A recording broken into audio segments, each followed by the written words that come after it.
Hey, everybody. Thanks for tuning in to the Hanging On to Hope podcast. I'm Brenda J. And I'm Karen Wonder. And we are HangingOnToHope.org.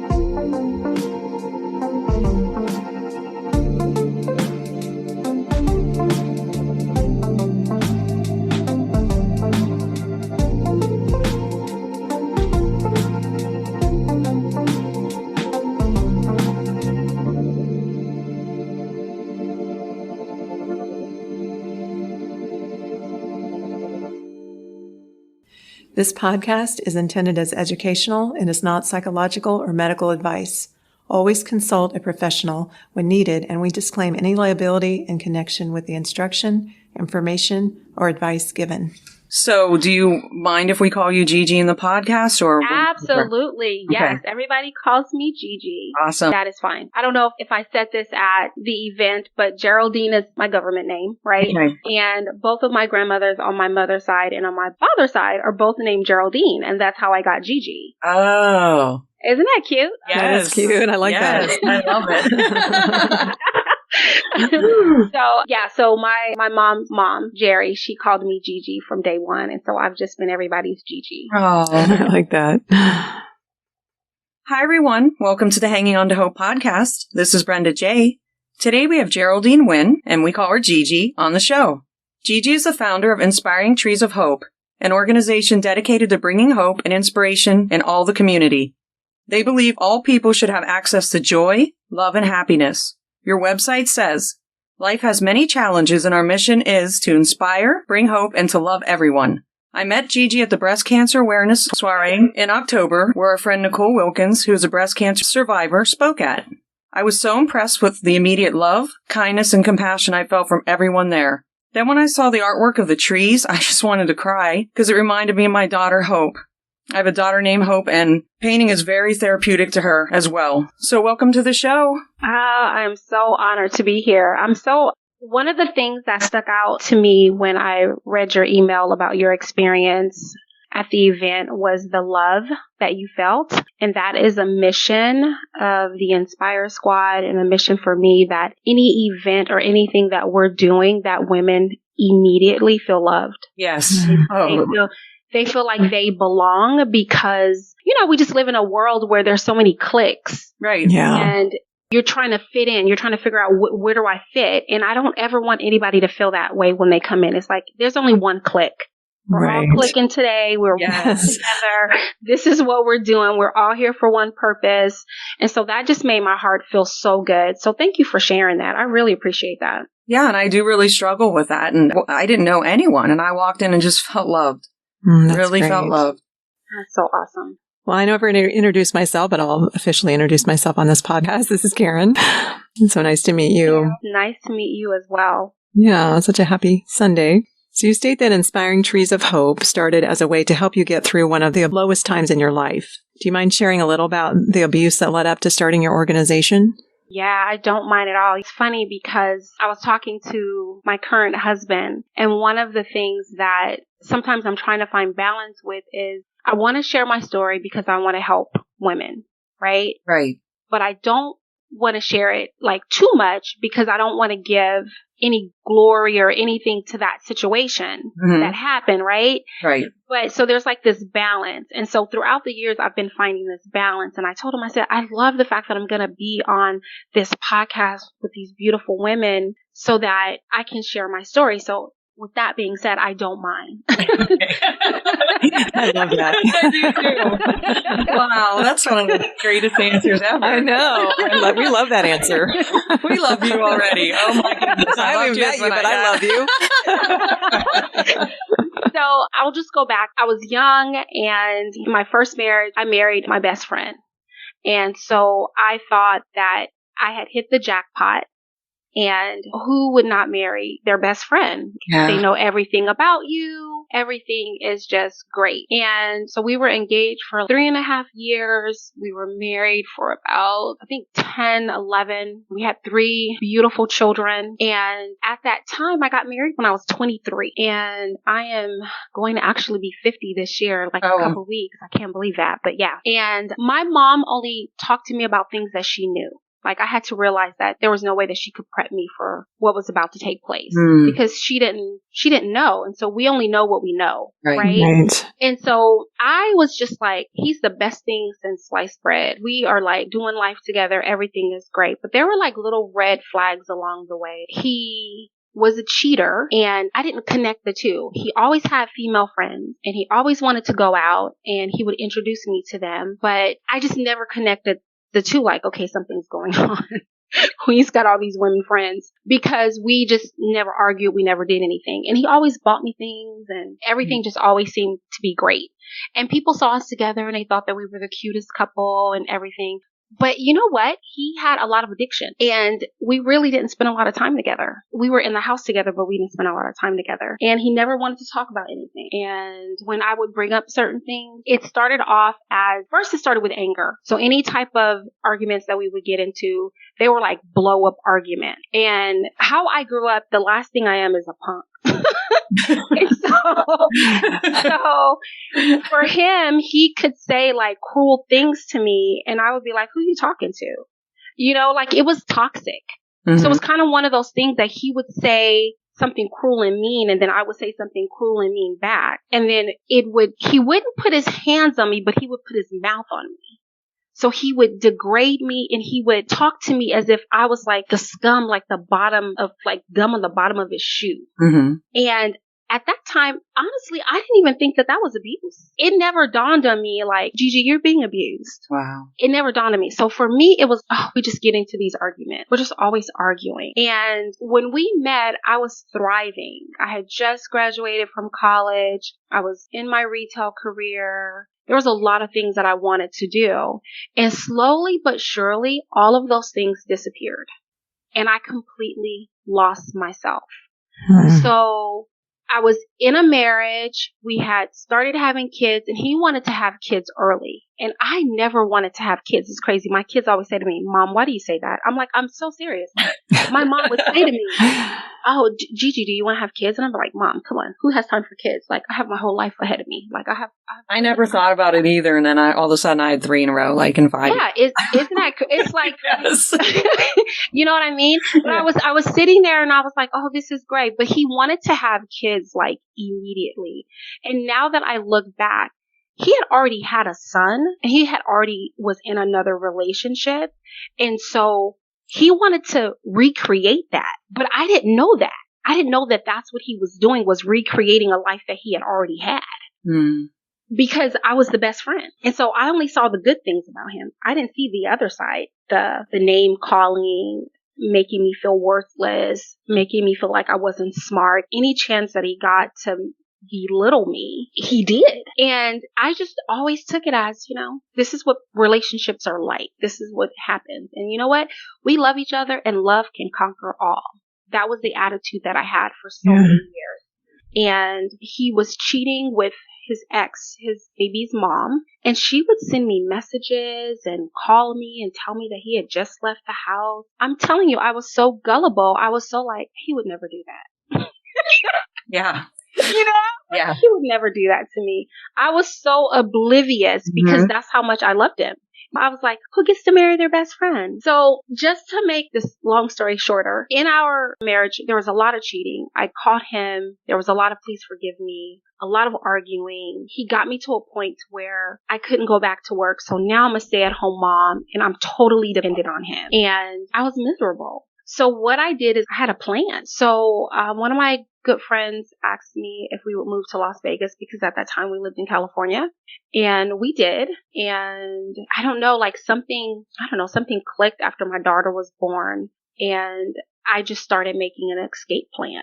I couldn't talk about it. I really didn't want to talk to my friends or anybody about it because I really felt like they didn't understand. So even though, like I said, it wasn't physical, any chance he got to make me feel small that I couldn't do anything, he did it. So every day was miserable. I went back to work, and then I just started making my plan. And when I got the courage, I left. Now I want to point something out, and I want to talk to women that are like in the church. And I don't know if you guys experienced this at all, but being in the church, I'm going to tell you guys, is why I stayed for as long as I did. I was trying to be that. Me too. Yeah, I was trying that to expectation. be that light. Yeah, I was like, okay, I need to be submissive. I need to do everything that God wants me to do. And I read Power of a Praying Wife like 3 times. Yeah. Oh, me too. I had that underlined. A lot of our podcasts are about this topic too. Yes. You know, and I'm like, oh my gosh, I can't. I'm doing everything that God wants me to do. I don't understand. And meanwhile, he's busy doing whatever he's doing. He's getting up in church and he's saying testimonies about how much he loves his wife and kids, but he's coming home and he's putting us on the shelf. He's acting a fool. And it's just like, what is happening? And so when I decided to leave, in my mind, on the technical side of like adding up like how much things cost and me being able to take care of myself and all of that, you know, I added it up just fine. But what I did not count on was no support. That's what I didn't count on. Yeah. And anybody that we were friends with couples, I swear, I felt like it was like a disease we had. Oh, you're getting a divorce? Like everybody disappeared. Mm-hmm. And it was like, oh my goodness, I don't have any support. So here I am working. Now I don't have childcare. And he's not being very supportive in this whole thing because he's upset that I've left. So I had to stage it as, okay, we were living with my mom. And I was like, okay, you know what? This isn't working anymore. I'm moving in with my mom and you need to find a place. And because I was at my mom's house, I knew that he wouldn't cut up. Like he wasn't going to show out in front of her. So that was like my safe place. If I can get us to live with my mom, then I can say I'm living with her and then he can go a separate way. And then that will be that. Right? Mm-hmm. Well, I kid you not, guys, probably like once we moved, me and my mom was driving and why did we see him with another woman? Like, it was like, what? Oh, really? You actually saw him with your mom? Like, not with my mom. I was with my mom. Mm. And good thing this is not video podcast because Karen and our jaws just dropped when you said that. We're like, what?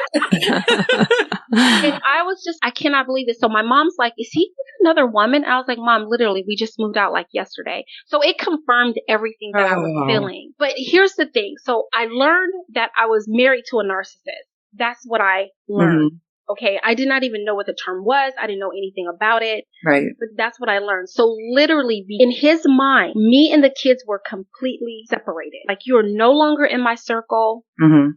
You're on the out. And so he treated me so bad for so many years. So I went into depression. So even though I left, now I didn't even know who I was. I had to rediscover who I was. So God started speaking to me through trees. Yeah, that was the next question I was going to ask you. Do you mind if I ask it? Go ahead. So on your website, you talk about your faith being on the line at this low point in your life. And what did you do spiritually to help you through this difficult time? Okay. So even though I had left, I felt like I was still tied to him. And so I left, but I went back.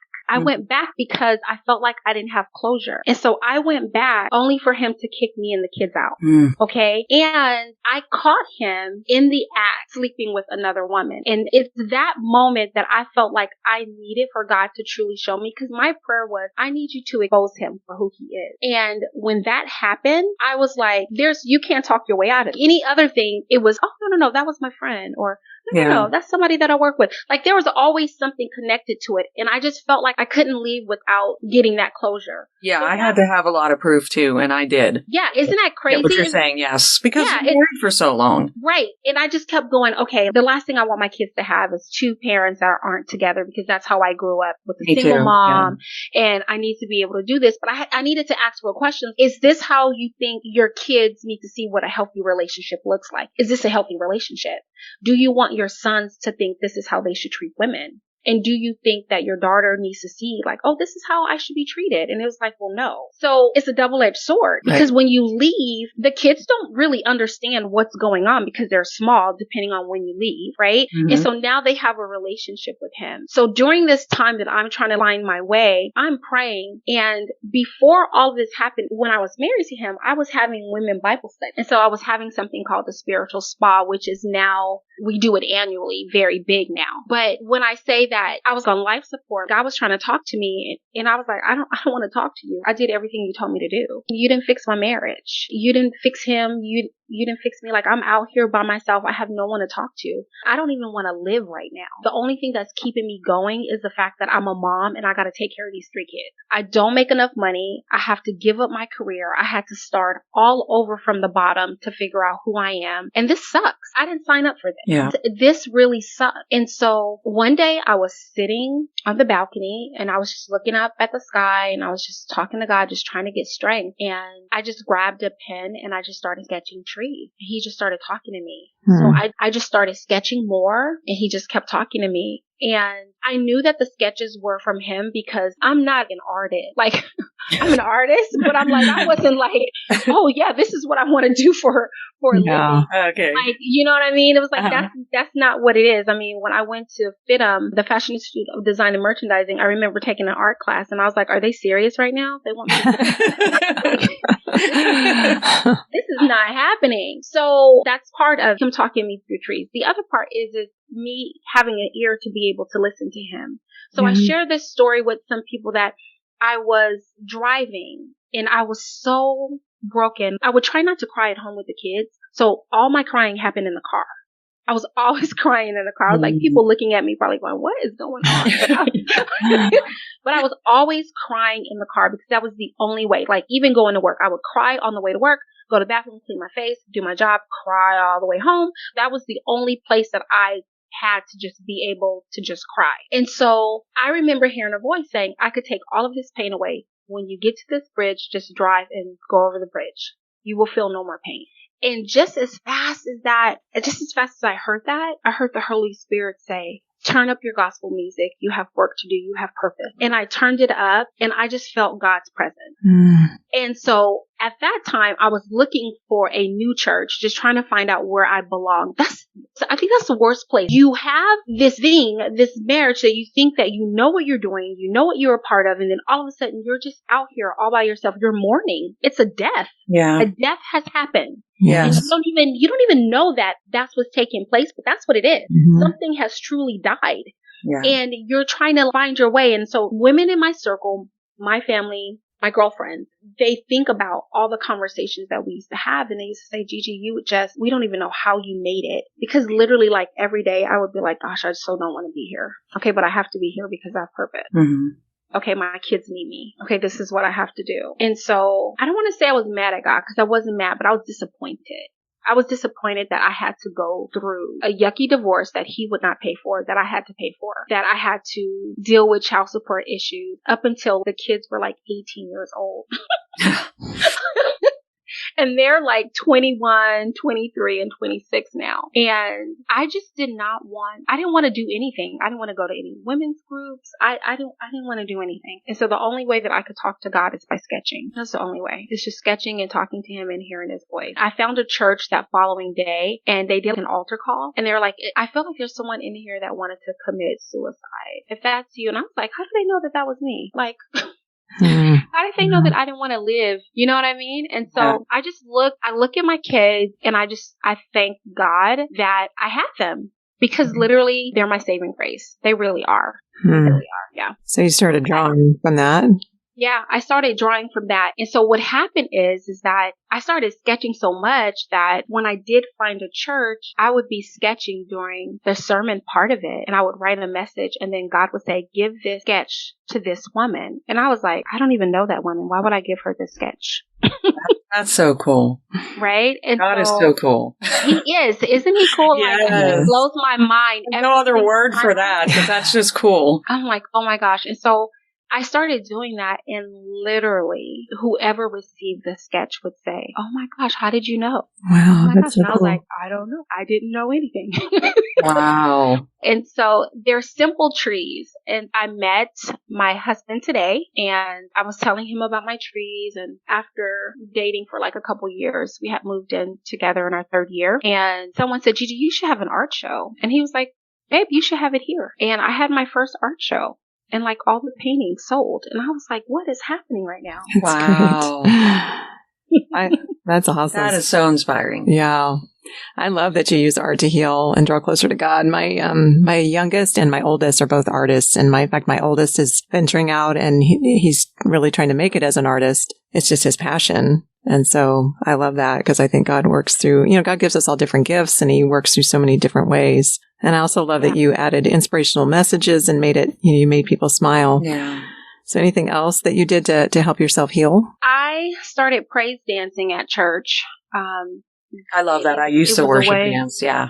I used to do that. Yeah, isn't it beautiful? It's just like I felt like I could just feel him pick me up. And so that was another thing that I did to be connected. And in between that, I just rebuilt my life. I went back to school and I got my BA and then I got my master's. Wow. And now I'm in school pursuing my PhD in organization development. And, amazing. That's amazing. Learning. And so one night I drew a sketch and it was a tornado. It wasn't a tree. This was like the first time that I hadn't drawn a tree. Right. So I'm drawing this tornado and in it is just life. I'm putting words in it and it's just huge tornado. And I'm crying as I'm drawing because that's how I feel. I felt like this is my life right now. It's like a mess. Yeah, right? This chaos. And so, yeah, I was just like, oh my gosh. And so the next morning, my best friend, Regina, calls me and she goes, I had a dream about you, that you were in the eye of a tornado. I said,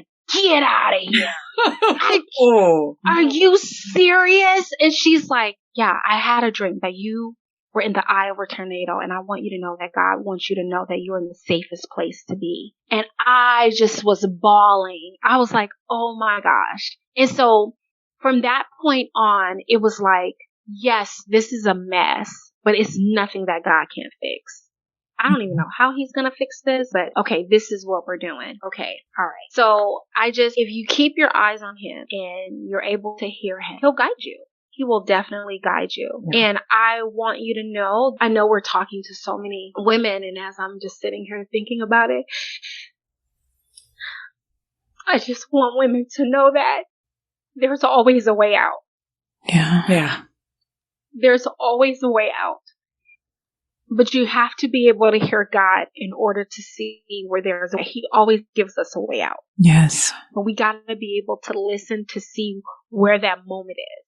Yeah. And the abuse did not stop when I left because I still had kids connected to him. Right. Mm-hmm. So although he couldn't control me, now he was like trying to work through the kids. And so I had to allow God to surround me with women and give me resources and really start working on me to build me up so that when he said things or did things, I knew what was real and what wasn't, and I knew that I didn't have to take it. Right. And so our stories are very similar. I mean, I still went through the same exact thing. Isn't it crazy? Mm-hmm. And so, yeah, even being married, me and my husband now, God bless his soul, he got with me with 3 teenagers. Yikes. Oh, yeah. Brave man. Yeah. He's a brave man. You know, yes, who their dad just did not, he just made it very difficult for him to be able to do anything. And we look back now, but we even had to set boundaries up on like drop off and pick up to where it wasn't like that before. Like before it's like, oh, just pick up and drop off. But it had just got so bad. He would be trying to provoke us into wanting to fight him. And that's just ridiculous. Yeah. Like, why do the kids need to experience that? Really? But one of the things that I noticed, and earlier in the interview, I mentioned to you guys that I didn't realize that he was trying to repeat the cycle, right? And so I watched him repeat the cycle over and over and over and over again. Mm-hmm. And so there's a woman, it's crazy. His ex-wife, he married again and got a divorce, and his ex-wife is on my Inspire squad. And we laugh all the time because like she came to one of my events and she said, God told me to, like I was a little nervous coming, but I just felt like I needed to be here. And we have such a connection. And that's crazy. It's just kind of like our stories together. She just wrote a book that's coming out and she has her own story, right? Mm-hmm. But to know that we call ourselves the 2 ex-wives, it's so but The 2 ex-wives. But she did not realize how similar our stories were. The only thing is that she didn't have any kids by him. But just everything was so exact. It's kind of like everything has been mimicked. It's crazy. Yeah, because they don't change. Yeah, the abusers don't repeat change. the pattern. Yeah. Yeah. Isn't that crazy? Yeah. Crazy. But it's a beautiful thing. Yeah, I love that you started hosting the art shows and the events as a way to show love to others. How did Inspiring Trees of Hope start out? And how's it grown and expanded over the years? I saw on your website you had Inspiring Her, Inspiring Parents, Inspiring Youth, etc. I never thought that it would have so many branches. Oh, yes. Like I never even thought about it. Literally, my head was just art. I never thought that all of the other things that God had me doing, that they were actually for one company. I never thought about it like that until it all came together. And so when I started having these art shows, I was like, this is awesome to partner with nonprofit to bring awareness. So I did one for breast cancer. I did one for sickle cell. There was a mom that her husband died and she had 5 kids, and we did an art show for her. And so then I did an art show it was one summer, it was like July, we did it at the Blue Martini. It was like music and art. And that's when it hit me that this is big, GiGi. This is big. And so the inspiring her part came from me doing the spiritual spas. And so the spiritual spas were where women could get together and just be themselves. You're not a mom today. You're not a wife. You are just you. Like, we want to pour into you. And so that vision came when I was pregnant with my daughter, and I started it with my best friend Regina, and we would have candlelight dinners, and it was like a host of other women, Kanita, and women would get together over candlelight dinner and something magical would happen. There would be like this connection. So that's where inspiring her came from, because we need that. I just didn't know. God gives you nuggets here and there, and then when it all starts to come together. My other passion of being in early childhood is that starting from the bottom and working my way up and just being in the field. And today I'm a coach and trainer for early childhood teachers. I don't think parents really know what it means to be intentional about teaching kids certain things. Remember, I said you only know what you know. Right. Yeah. And so I'm a big advocate for children with challenging behaviors, and that's why I went back to get my master's in special education. That's amazing. Because Great. there is, thank you guys. I really appreciate that. It is, I don't know if you guys know this. Have you ever heard of the preschool pipeline in prison? No. No? Okay, so kiddos that are like 3 and 4 years old are being expelled at a higher rate than middle school and high school and elementary school. Really? Because they're displaying this challenging behavior, and teachers are not equipped to be able to deal with it, or they're giving the tools and they don't know how to use the tools. And so I want to educate parents on what that looks like. So if you have a child with challenging behavior, these are some things that you can do. These are some resources. Because if not, what happens is that kiddo gets kicked out of school. Right. And then they go to another one, and then they get kicked out, and then they go to another one. So that cycle keeps going, and then they get into kindergarten, and now they're labeled, and now that follows them. And the behavior never really gets corrected if it's not addressed properly. It never gets to probably the root of the issue. Yep. And then what happens is that they end up, because they've been labeled all this time, and now they feel like they're a problem because they keep getting kicked out of schools, and parents don't know. So parents are talking to their kids like, okay, here's another school that you've gotten kicked out of. Okay, I need you to be good. Well, what does that look like? What do you mean be good? Because I'm being myself. But if you never get to the root of the problem, then you never know how to solve it. Yeah, exactly. And so that is what the Inspiring Parent provide parents with that. And then we have the Junior Inspire Squad, which is just young girls. We just had our very first Inspiring Confidence workshop with Keisha Montfleury of Abundantly Authentic. And she teaches girls how to just know their worth through Christ. Like, if we can teach girls their worth through Christ when they're young, can you imagine what happens when they get older? Yeah, and not saying that they won't have, right? It's not saying that they won't have their own journey, right? They won't make their own mistakes, but at least those seeds will be planted where they won't forget. Oh yeah. I mean, even just one teacher can have such a big impact on your life. And so even to have something like what you're doing in addition to that, it's just amazing. It is life-changing.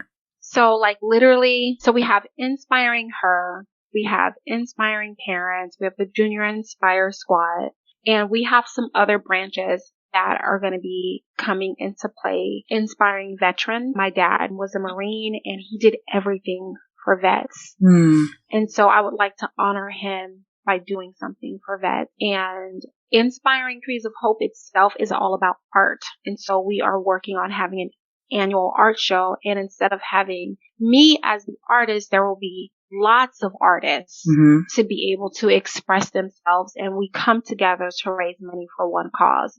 And I'm so happy that you love the art, because the art was done by Valerie Miller, and she's a very close friend of mine, and we do things together all the time. And she just felt so moved to want to do art for the event. So That's great. And my daughter paints the same on the same canvases, like all different sized, and it's all therapy for her. And it just really touched me emotionally when I saw that artwork. Oh, that's so beautiful. I love that. I love it. So so then we have Inspiring Him that's going to be coming. So it's pretty big. The vision is like, it's so big that I'm like, yeah, that's big.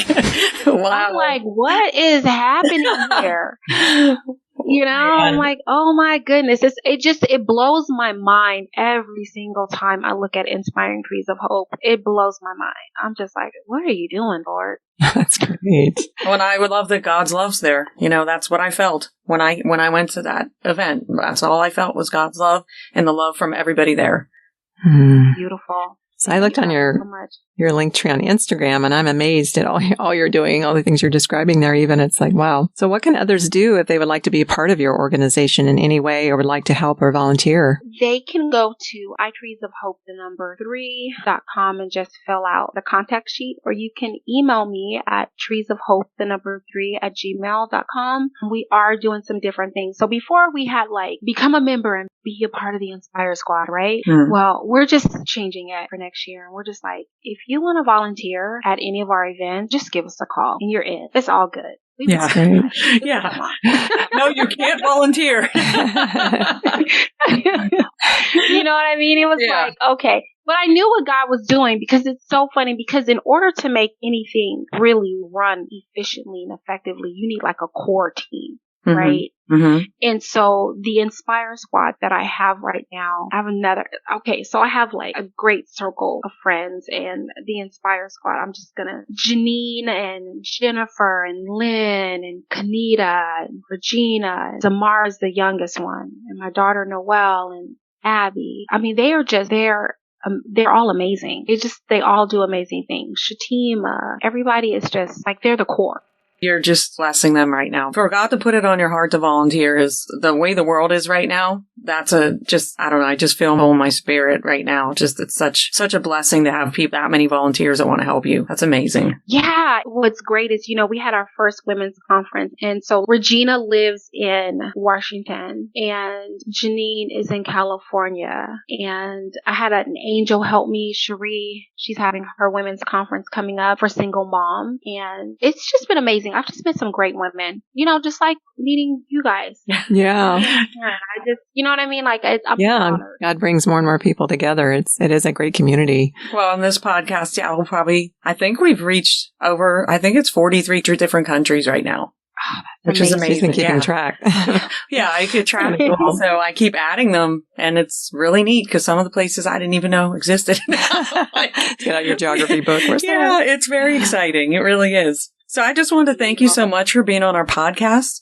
Your story's so inspiring to me, and I love how God uses and gives everyone different talents, passions, and just things that feed our soul and are therapeutic to us. Everyone is unique and different, and that is what I love about your organization. You stir up creativity and love in others, and it's so needed in today's world. We thank you so much for being a light and bringing the light of God to others, and we know this will be so healing and encouraging to our listeners. Yeah, so thank you so much for being on our podcast. You've been a great inspiration. Oh, thank you guys so much. I'm so happy that I will have an opportunity to build with you guys. So even though we're doing this now, I want to build with you guys in the future as well. Yeah, absolutely. We're not going to argue that. No, absolutely. I can't wait to see what God does with both of our organizations. Yeah. Yeah, we have hope in common, right? We do. Yes. We do. That's a big one to have in common, and too. my daughter's name's Hope, so wow. Isn't that great? Well, thank you guys so much. Thanks for tuning in to Hanging On to Hope. Check out our website, hangingontohope.org. There are resources on there, and if you would like to donate or volunteer, you can do that through our website. We are a brand new nonprofit, so we appreciate any and all support. And we thank you for listening, and until next time, keep hanging on to hope. We are evidence that there is hope and healing for you, and our passion is to help you find it too. So thanks for tuning in. Thanks for listening, everyone.